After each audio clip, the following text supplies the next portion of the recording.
Всем привет! В сегодняшнем ролике мы рассмотрим поиск звука опять двигателя. Звук нетипичный. В общем, во всем по порядку. Приехала к нам машинка Pajero 4, двигатель 4М41 3.2 с непонятным звуком. Звук звучит вот так.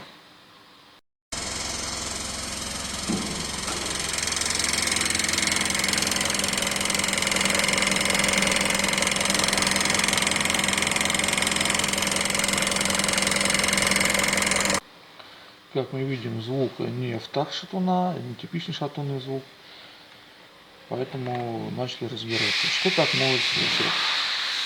Так может стучать клапан, так может стучать поршень, палец поршневой, потому что идет переклад, он два раза, получается, перекладывается. И так может стучать балансир. Наиболее редко стучит балансир, поэтому мы его сразу рассматривать не стали.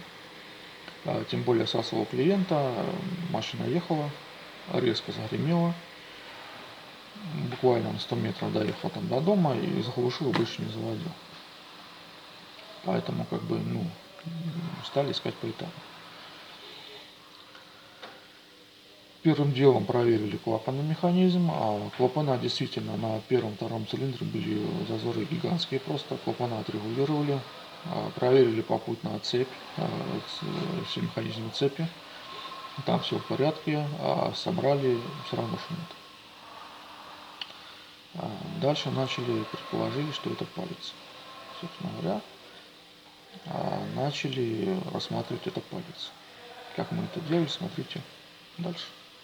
Поэтому первым делом мы проверили клапанные механизмы, они у нас все в порядке. Далее проверили цепь. После чего сняли форсунки, мотор дизельный 4М41, это Pajero 4. Подняли поршень ВМТ и чуть-чуть опустили, чтобы выбрать зазор. Далее сверху берем какой-нибудь штырь и опускаем вниз.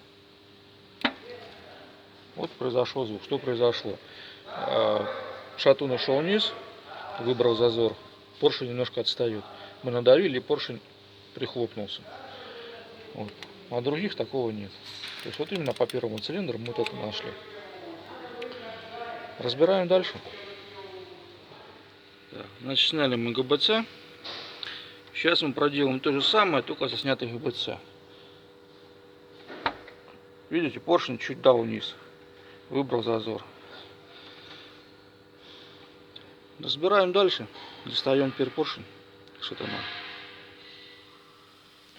После вскрытия поддона мы обнаружили, что это не только шатун стучит, именно шатун люфт на шатуне, но и первым делом это гремел наш балансир. Что произошло? Втулка выскочила и начала греметь.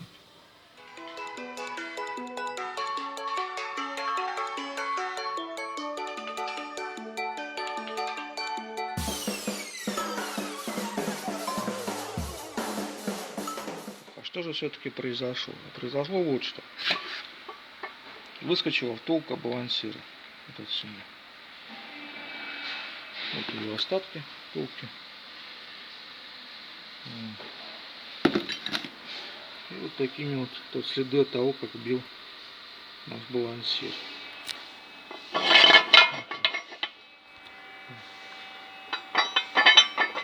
Молотил как хотел.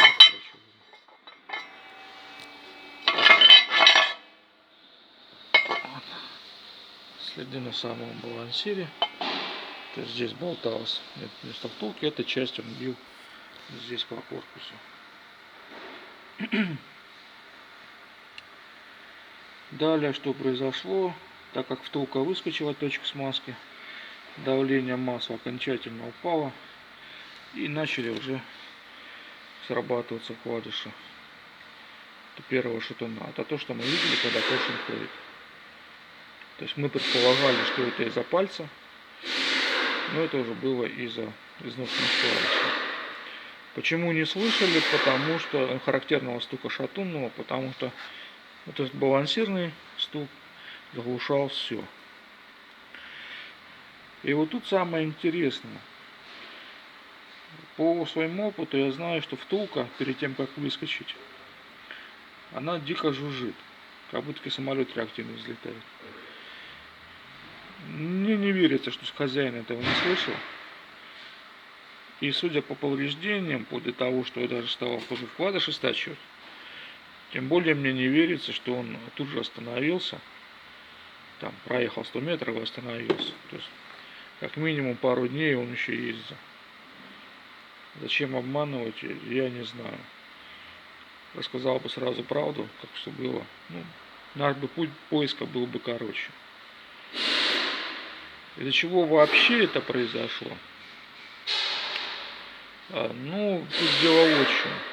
Когда выходят из строя эти периферийные смазывающие, вращающиеся детали, это говорит о автоматическом масляном голодании, о нехватке масла. И начинают изнашиваться вот эти балансиры, расстреловые. То, что чем дальше от точек смазки, от центрального от коленвала, тем начинает изнашиваться. То есть на коленвал масла хватает, а на периферийные устройства не хватает.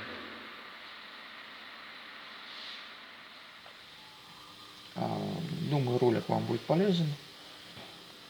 В ролике показано поэтапный поиск звука, стука.